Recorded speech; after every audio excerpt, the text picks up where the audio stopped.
Regione è uno strumento fondamentale per un decentramento amministrativo e per una reale democratizzazione della vita pubblica. Sentirci uniti in questa Regione dovrebbe far sì di farci sentire tutti molto più vicini di quello che eravamo prima.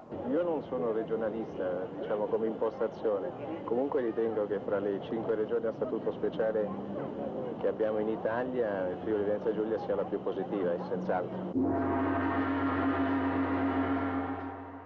Le immagini sono tratte dal servizio Un bilancio aperto che il giornalista Sergio Zavoli dedicò al Friuli Venezia Giulia e alla seduta del Consiglio regionale nell'aula del municipio di Trieste il 31 gennaio del 1963, con la promulgazione dello Statuto di Autonomia.